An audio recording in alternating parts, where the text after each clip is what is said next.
Hello everyone, Boss here. I just wanted to make a video about something that's a little closer to my heart, having to do with an SMP I played a few years ago, 5 years ago, called the Trap SMP.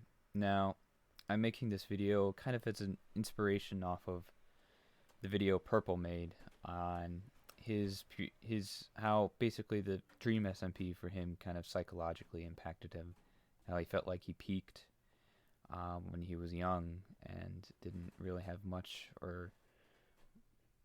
more to give. Even though that wasn't true, he was honest in how he felt, and I felt like it'd be important for me to be honest in the same way about certain things with the Trap SMP I played on, mainly because of recent experiences I've been having, where I've kind of felt the effects, the after effects of me playing that server. I'm going to be trying to be more brief because the first time I recorded this, I went a little long, even with some editing. So, I joined the server when I was in middle school, and I really, I really grew attached to a lot of people there, and I had a blast playing it. Like, I loved playing the server and just like kind of, I mean, it was occasional role playing, but really most of it was just, from what I remember, just hanging out. And I loved it. I mean, it was during 2020 COVID time, and that's just kind of what we did. And we got by, and it was a blast. But something like that with that kind of environment, with all those kids there, really, we were all just kids.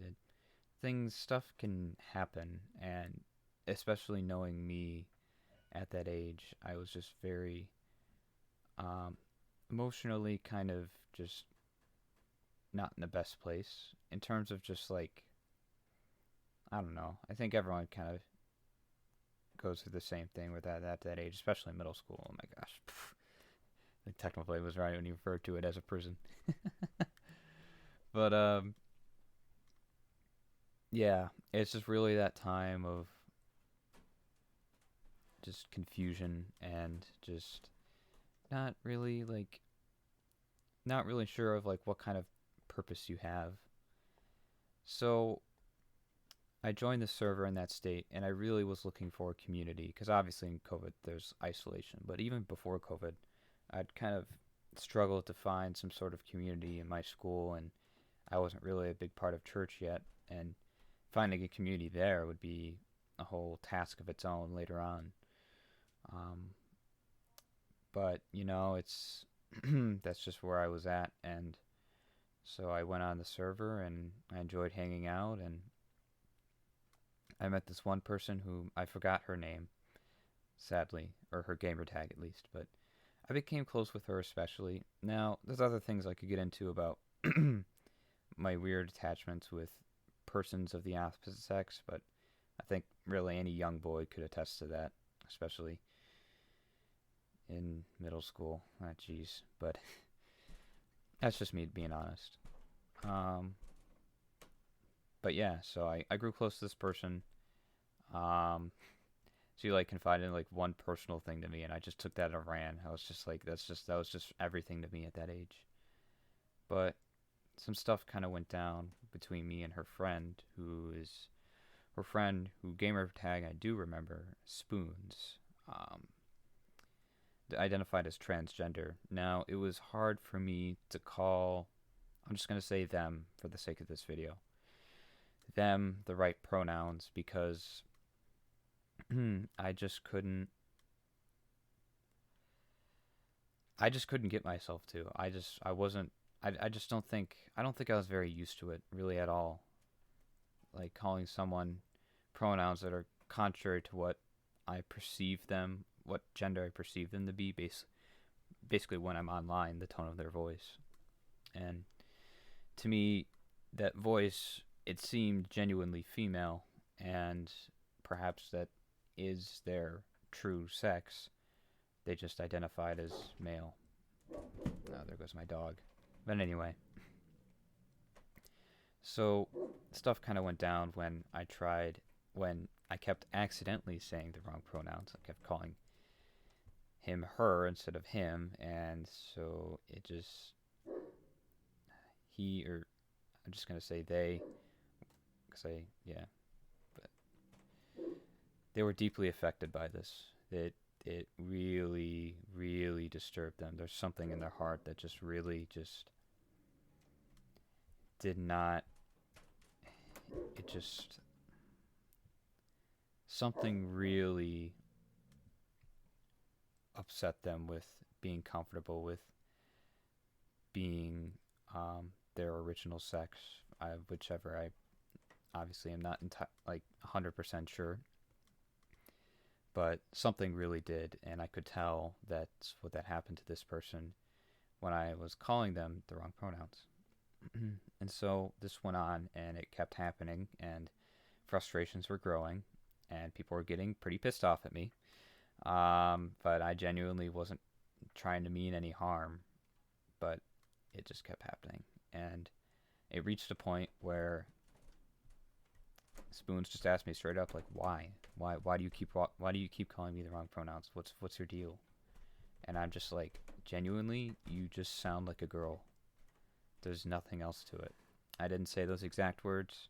I probably said it in the gentlest way possible, because really at that time I really was just trying to get along with everyone, but that's how things really took a turn for the worse. And from that point on, there really was no going back. I tried making some apologies, but like those fell flat pretty much. And the person I'd gotten close with kind of just blocked me and just kind of just ignored me pretty much. And and I was also kicked out of the voice chats for that server. And I'm not really here to say, oh, well, they were wrong. Well, I don't really, to be honest, I couldn't really tell you now who's right and who's wrong. I just know I couldn't do the specific thing that I was trying to do at that time. I could get into like whether or not you should call someone certain pronouns that they ask them to, but that's not really the purpose of this video. So, because I was so desperate to find a community at that time, and it was stripped away from me at this point, it really just crushed me. I just didn't. It felt like a door was slammed in my face, and I wasn't angry at Spoons at all, not at all. I knew I'm just gonna say they. I knew they were suffering a lot, and I never blamed them for anything that happened. And I hope that if you are watching this video, Spoons, that you are better. I know I'm still not really calling you the right pronouns. It's just something that's kind of stuck in my head, and I don't know. I just can't seem to figure it out, or like, I just don't really want to get into it again. But I just hope you're not. I just hope you just don't think I'm just trying to be malicious. I'm not. This is just being me, doing my best to be considerate. But I know you were suffering a lot, Spoons, and I really hope things have gotten better for you in whatever way that may be. So, yeah. But the person I was really mainly upset at was the person who had blocked me and kind of shunned me, the person I'd grown close to. Now, thankfully, a little while after this, she had messaged me, and we kind of were able to exchange forgiveness. I stupidly offered to play Minecraft again, which was dumb because it's just I still had not gone up very much at that point. Still things learning in my head, but hey, we made another step. Still growing, but yeah. Well, that was a few years ago, but no, I'm still growing a lot to this day. It's silly to not do that ever. But yeah, that's the person I was mainly upset at, and it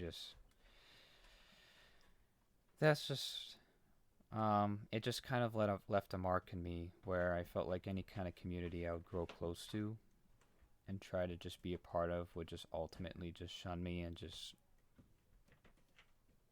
lock me out. Like, just kind of like, it would always like crumble at some point, pretty much, because I would screw up somehow.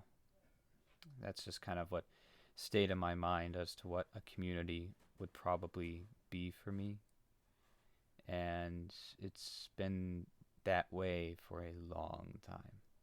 Like, to this day, I went on a retreat in my college called Koinonia, which is the term basically just means Christian community. I mean, there's probably different, deeper meaning to it, but a community that's really deeply rooted in relying on each other, basically just for prayer and just living in community with one another. It's hard to find the words to describe it, but that trip I went on to Koinonia, though, the kind of community I was able to experience there, to me, really seemed like the kind of community you would find in heaven.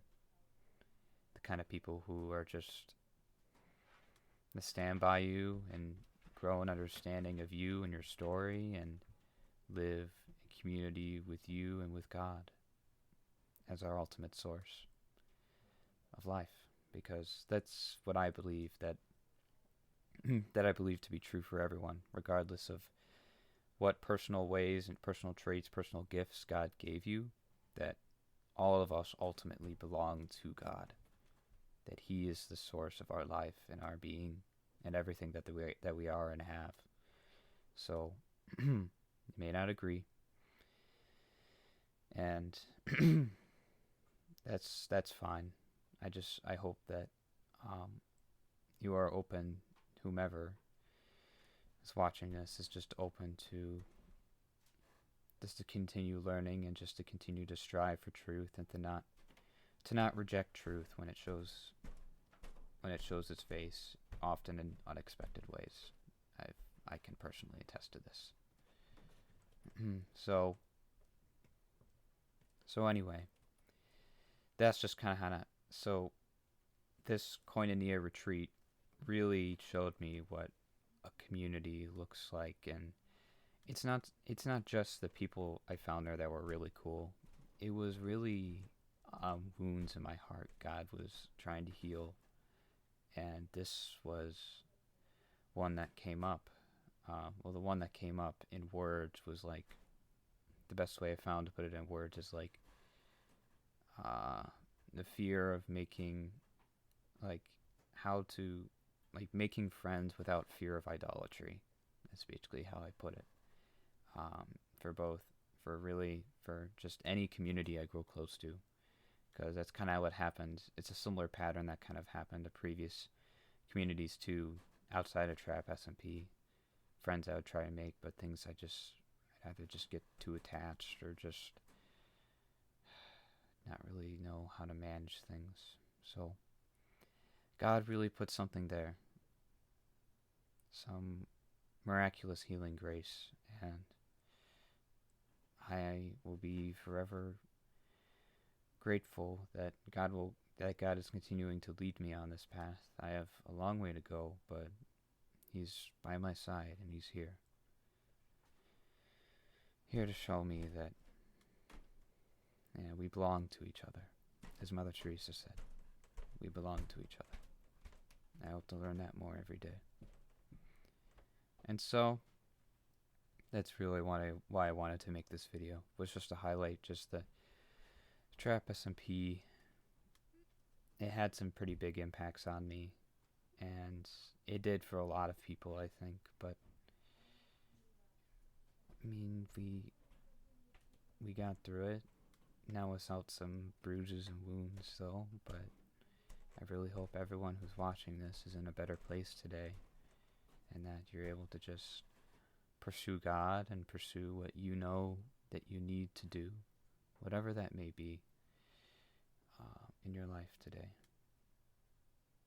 And I'm going to pray for all of you, and that you are kept under Mary's mantle, that she guides and protects you in everything that you undertake. Thank you for watching this video, and I just hope all of you have a blessed day. This video was meant to be closure for the events that transpired on the Trap SMP. I pray that it has been closure for you as well, and may God bless you where you are at. Thank you.